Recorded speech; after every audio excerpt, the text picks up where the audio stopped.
Welcome to NTN Nightly. I am Janelle Norville. This edition's top stories. The national fight against COVID-19 is gaining ground with an uptick in vaccines. The government of St. Lucia makes good on its promise to improve patient care at the respiratory hospital. And celebrating 70 years of universal adult suffrage. The national fight against COVID-19 is gaining ground. St. Lucia has registered significant progress in the vaccination drive, with 36,253 people now fully vaccinated against the coronavirus. 30,188 have received their full dose of the AstraZeneca vaccine, while 6,065 individuals have received both doses of the Pfizer vaccine. This means that 20% of the population has been inoculated. National Immunization Manager in the Ministry of Health, Wellness and Elderly Affairs, Tekla Jean-Baptiste, says whilst this seems far away from the desired 70% population immunity, it is a step closer to achieving the overall goal. This week, the ministry also reported a reduction in hospitalization rates, positivity rates and prevalence rates.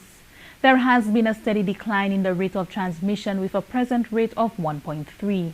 Health officials are, however, urging that the public not let their guard down as the situation remains critical. Over the past weeks, we note a tendency towards a decrease in the reported cases. However, we should not become complacent. We note that there are still variants of concern circulating in country, and as a result, the possibility of another spike exists if we become too relaxed. Therefore, we urge each and every one to continue adhering to the public health measures and get vaccinated. The Ministry of Health continues to note a higher percentage of hospitalizations and deaths in the unvaccinated. There has been an increase in severe cases, admissions and deaths from the southwestern zone of the country, which also corresponds to the areas of low vaccination uptake. In light of this, we encourage you to get vaccinated for the added protection from the COVID-19 virus. The benefits of the vaccine greatly outweigh the potential side effects associated with the vaccine. The possibility of serious complications for anyone who gets the virus should be a reason for getting the vaccine. Indeed, it is difficult to predict how COVID-19 will affect any individual, and so the Ministry of Health, Wellness and Elderly Affairs stands behind its official recommendation that every citizen gets vaccinated for COVID-19. Over the past 19 months, we have reported 224 deaths. Each life lost was someone dear to one of us: a mother, father, sister, brother, friend, workmate, or someone whom we knew. COVID-19 is real. Ms. Jean-Baptiste stressed that COVID-19 vaccines, combined with the public health recommendations, provide the best protection from COVID-19. Meantime, the government has made good on a promise to improve not only conditions at the respiratory hospital, but also patient care. The Ministry of Health, Wellness and Elderly Affairs has launched a Patient Welfare Assistance Program. More from Hermody Mark. The government of St. Lucia has launched the Patient Welfare Assistant Program at the Respiratory Hospital. The start of the program signals the installment of welfare assistant officers at the island's primary COVID-19 care facility. Nancy Francis, Executive Director of the hospital, highlighted the role of the new staff contingent. Ensure that all patient supplies are delivered to patients within 10 minutes of delivery on the ward. Sign off on the verification log for all drop-off items and receipts by patients. Serve as a liaison for the nursing team for essential supplies such as medical gas, linen, and food. Attend to the ancillary needs of patients such as personal grooming, feeding, and general hygiene. Communicate patient needs or observations to the nurse. assist with bed environment management, advocate for the patient's needs, and inform the next of kin of critical items, for example, additional personal items, food items. Engage patients with special needs such as breathing exercises, prayers, and approved social interactions, as may be assigned by the clinical team. Prime Minister of St. Lucia Honorable Philip J. Pierce said the program was conceptualized from a need to provide patients and staff of the respiratory hospital with additional support. Honorable Philip J. Pierce encouraged the welfare assistant officers to work diligently to ensure the comfort of the patients they serve. And I want you, as you take care of these people, I want you to understand that what you're doing is really a labor of love. You're not doing it for any money, because you are the bridge between these people and possibly a simple thing, something that you would take for granted, something that would mean nothing to you. Possibly the bridge between that person, their relative would bring a fruit for them or a glass of juice, and you take it from there and get it to them in a timely manner. What that would mean to that person in isolation for 24 hours. That's what I want you to think about when you are doing that job. Think about the joy that you bring to these people in isolation. Minister for Health, Wellness and Elderly Affairs, Honorable Moses Shabatis, speaking on the pertinence of the program, said it is one that is needed at other medical institutions on island. I want to say to you that this kind of support should be throughout the health sector. And we are hoping that the idea is to give patients a wonderful feeling, if there is such a term, when you are sick. So if a patient, from the time the patient approaches the hospital, whether it is St. Jude Hospital, Supra Hospital, from the time you get off the bus or you get off the car, you should begin to feel that you will be cared for, even though you are very sick. You should begin to feel that you're cared for and that this place will take care of you. The Patient Welfare Assistant Program forms part of the Government of St. Lucia's latest efforts to improve the quality of St. Lucia's healthcare sector. From the Government Information Service, Humadi Mark reporting. Several recommendations geared towards better positioning the agriculture industry for economic benefits and opportunities have come out of the discussions held in observance of Productivity Awareness Week. On the 12th of October, a panel of industry stakeholders dissected the issue. Here's Ross Daniel. Tuesday's discussion was geared towards identifying a clear path towards the rejuvenation of St. Lucia's agriculture sector. The dialogue was open and frank as the panelists dived into the realm of the agriculture industry, touching on varying topics such as food security, nutrition, and the ever-growing food import bill, to name a few. Perishables manager at Massey Stores St. Lucia, Dunstan DeMille, speaking from his perspective, noted that many challenges continue to plague the agriculture sector, particularly as it relates to food production. Farm labor is one of the biggest issues we face now. I don't know if we are aware of that.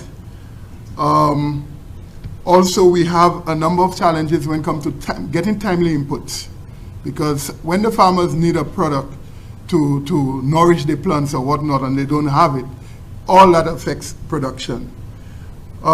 We had a number of crop failures. I mean, in the Babono area, although we get a lot of rain, but I'm sure you will appreciate from about May to November, we have a retarded growth of plants in that area in terms of a lot of the leafy vegetables. And that too is reflected at our stores. We also have a number of post-harvest challenges, because with Prix d'Alasani being as it is now, you find a lot of persons trying to harvest before the thieves come and steal the product. So sometimes the maturity stage is not optimum for the market. Chief Extension Officer in the Ministry of Agriculture, Fisheries, Food Security and Rural Development, Kemuel Jean-Baptiste, explained that in order to increase the agriculture sector's GDP contribution, increased strategic thinking, planning, partnerships and investments are necessary. Agricultural development cannot be divorced from all the other developments.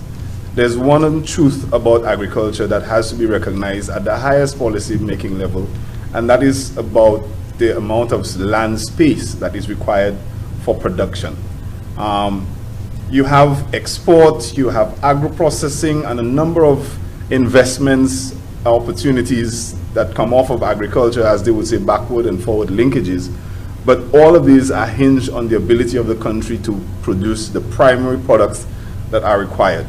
We need to start strategically looking at what available lands we have for agriculture, and to ensure that policies are set out that dictate that these lands remain for agricultural production now and into the future and for posterity.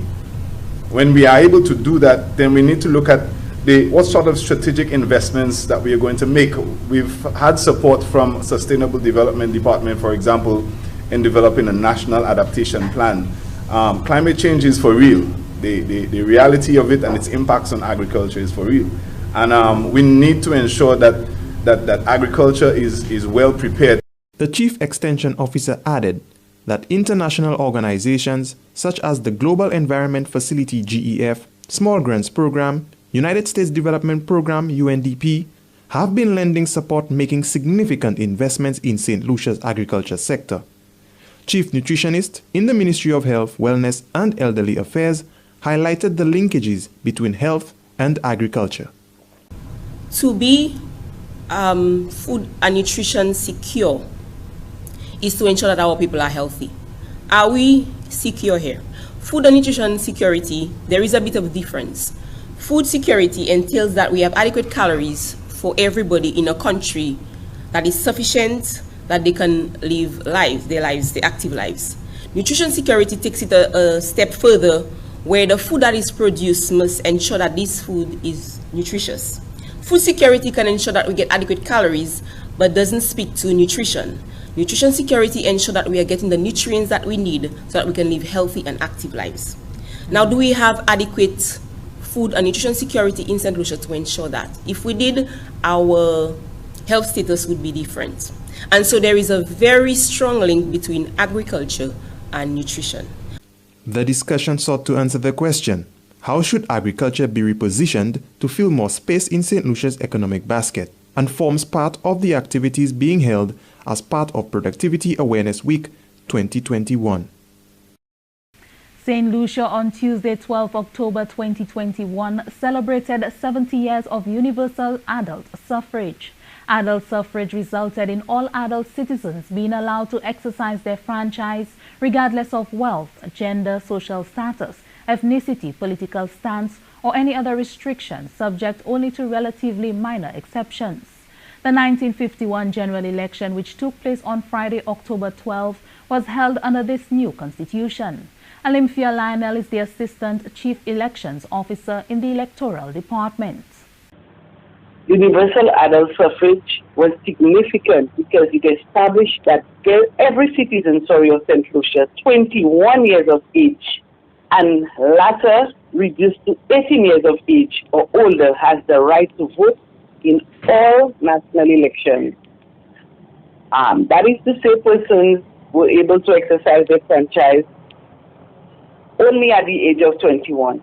Again, the qualification for registration at the time, persons, you were able to read and write, and you needed to have an income of $30 per year. And majority of those persons would be English speaking, or they speak Patois as well.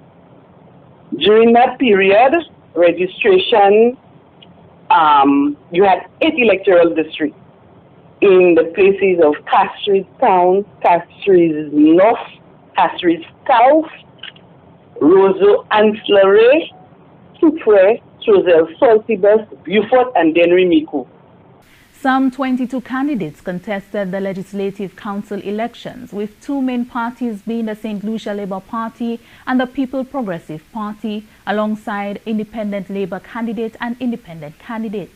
The St. Lucia Labour Party amassed a total of 6,799 votes, the People Progressive Party 3,645 votes, and the Independent 5,275 votes, amounting to some 15,719 votes. Also, we began with 8 electoral districts in 1951.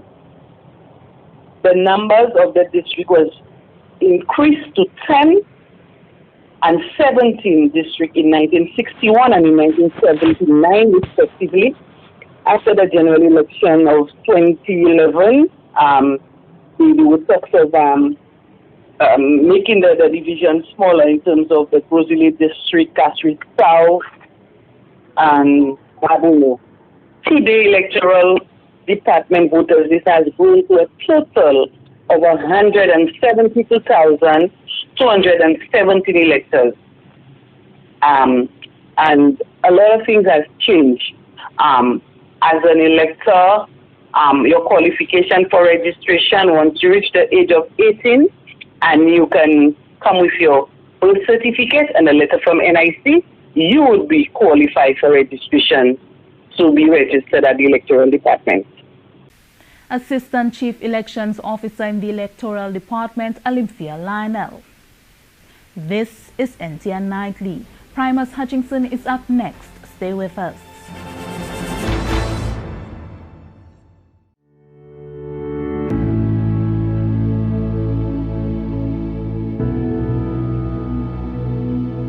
C'est l'année 2019 et puis l'année 2020. Gouvernement passé des lois pour régler cette pratique qui a concerné la santé publique. Première, changement loi contre les femmes. Deuxième loi ça là, c'était pour empêcher les femmes en pièces place publique telles que cabaret, bar, restaurant, lance, à bord transport public, à bord taxi et puis en pièces place réservées pour moun batcher et puis débatcher n'importe quel type de transport. C'est obligation nous toutes pour connaître et puis respecter ces lois ça là. Pour assurer santé nous et puis protéger nous contre cas. Si la loi soit coupable, et bien pièce business coupable agit contre des lois ça là. La loi a ordonné payer à la main $5,000 pour moun qui n'y agit personnellement et puis $10,000 pour pièce business. C'est pour nous changer qui en temps maladie COVID-19 ça là. Qui nous filme nous-mêmes et bien mettez nous en situation pour nous septembre. C'est l'habitude qui dangereux pour santé nous. À nous toutes décider pour faire génération ça là, une génération sans fumer. This is a message from the Ministry of Health and Wellness supported by Powell on this station. Welcome back. We join Primus Hutchinson for the NTN Nouvelle à Creole. Merci autant, Chanel. Monsieur, Madame, département qui a une responsabilité pour l'information en gouvernement cette-ci, ça c'est GIS, ensemble avec télévision nationale PA, NTN, Caposato Nouvelle à Creole. Président Primus Hutchinson. Les officiers santé à l'hôpital Victoria qui a dans une meilleure position pour poursuivre meilleur service pour les gens qui sont malades. Pendant la famille gens qui sont malades à l'hôpital Victoria, à présent, qui a trouvé information plus vite concernant la famille, les gens qui sont à l'hôpital là pour traitement. Ça c'est en bas un programme des assistances pour les gens qui sont à l'hôpital Victoria. Ça c'est parce que le gouvernement a établi un set moun pour assister ces nurses et docteurs, alors qu'il a fait responsabilité plus légère pour ménager. Le ministre des Affaires santé et a fait les plus grands citoyens, honorable Moses Jean-Baptiste, dit que ça c'est une initiative qui est très significative et qui a branché grande distance et grande faute là qui a existé présentement entre l'hôpital là et les officiers de santé et la famille moun qui a trouvé traitement. Nous avons des difficultés côté chaque famille qui a dit yo délai yo ka couiller que pas joindre ces moun ou ben yo mener en bagaille avec yo même ka dit nous yo savent c'est parce que nous pas ni assez docteur avec assez nurse avec ces nurse là avec docteur ba chaque pressure comme ça est difficile pour un nurse là avec un patient avec pour nurse là quitter patient là venir dehors amasser biscuit ou ben fruitage mango des fois ba comme ça avec pour mener dedans. Et quand tu es malade COVID-19 avec quand tu es malade l'expiration, c'est malade on pour ni moun presque tout là avec ces patients là. Comme ça premier ministre là c'est un monde qui concerné à ces bagages ça là. Avec nous tenir une discussion avec il dit nous ni pour faire un bail comme ça. Et nous avons commencé Victoria mais l'hôpital Victoria mais nous avons ici mais à l'autre hôpital à pays Saint-Lucie. Selon le ministre de la Santé Jean-Baptiste, attention, c'est pour essayer de faire plus facile et pour porter soulagement pour ces docteurs, nurses et les gens qui sont malades, pas seulement à l'hôpital Victoria, mais aussi pour toute l'autre institution de santé en cette liste.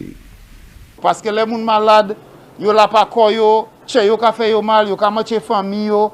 Avec nous ni l'idée qualité assistance ça là important pour moun vinn plus mais avec vinn plus bien. Comme ça nous ka commencer Victoria avec ces leçons nous apprendre Victoria quand aider nous pour faire programme ça là plus mais là nous mettez à l'autre l'hôpital. Chef pour programme national cette ici pour ménager et protéger moun pays contre maladie.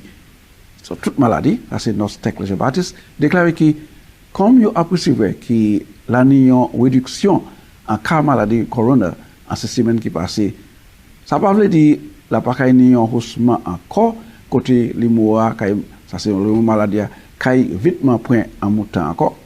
Notre Jean-Baptiste a continué pour plaider avec le public là pour aller prendre la vaccine.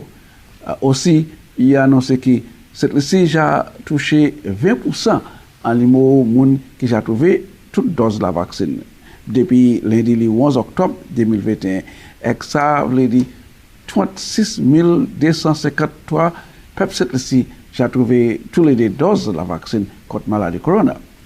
Donc je Baptiste fait comprendre même si limo ça là loin 70% population qui est très significant mais ça rapporte pays à plus près limo que les officiers de santé ont gardé. Selon notre Jean-Baptiste, le ministère de la Santé a continué pour enregistrer une grande quantité de monde qui a entré l'hôpital et qui a trouvé la moyenne parce qu'il n'y a pas encore de point la vaccine. Par conséquent de ça, notre Jean-Baptiste a encouragé les gens pour prendre la vaccine pour une plus protection contre le corona. Il dit aussi bénéfice de la vaccine plus haut que le problème qu'on peut espérer si on point dose de la vaccine. Grand chef pour autorité pour contrôle toute affaire développement en cette ici, M. Ignatius Jean, m'a forcé point que l'institution National Trust, c'est une qui concerne pour toute affaire de préservation héritage pays cette ici. Selon M. Jean, les gens ont considéré divers articles qui gagnent avec l'autre en siècle l'année qui était derrière pour nous préserver belleté, bord de la mer et l'environnement, c'était la rivière. Nous avons parmi plusieurs autres héritages.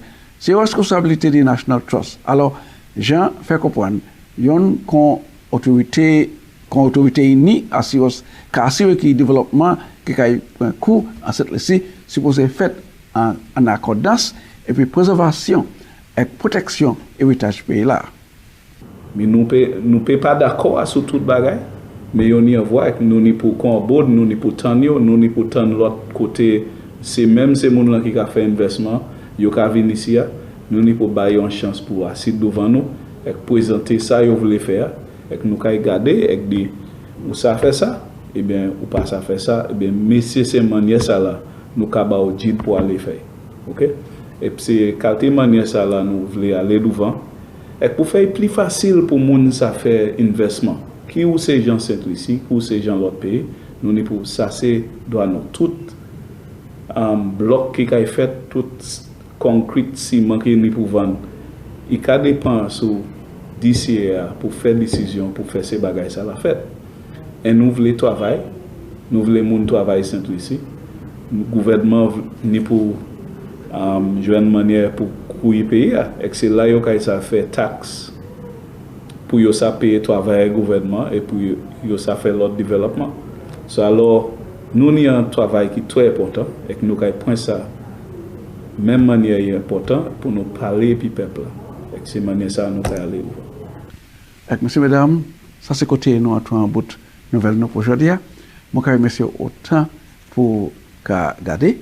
Moi je une invitation pour jeune puis moi encore c'est dire conserver la vie dans une présenter l'autre nouvelle en créole. Après ça, moi je vais présenter au général. Merci Apple Primus. We now take a look at the weather. Forecast for St. Lucia, valid for the next 24 hours. It's partly cloudy and hazy, becoming cloudy at times with a few scattered showers. Saharan dust will continue to cause a reduction in visibility and air quality over St. Lucia and the Eastern Caribbean region over the next couple of days. Persons with respiratory ailments and dust allergies are advised to take the necessary precautions. Seas Moderate to locally rough with waves and northerly swells 5 to 7 feet or 1.5 to 2.1 meters. Small craft operators and sea bathers are advised to exercise caution due to reduced visibility and above normal seas. Moist and unstable conditions over the northern and extreme southern portions of the region will cause occasional cloudiness, showers and isolated thunderstorms over the northern and extreme southern portions of the Lesser Antilles during the forecast period. Two tropical waves located over the central and eastern tropical Atlantic are moving westward near 17 miles per hour or 28 kilometers per hour. That brings us to the end of NTN Nightly. Join us next time at 7 p.m. with a repeat at 7 a.m. You can also catch up with us anytime on the St. Lucia Government Facebook page or YouTube channel. I am Janelle Norvell.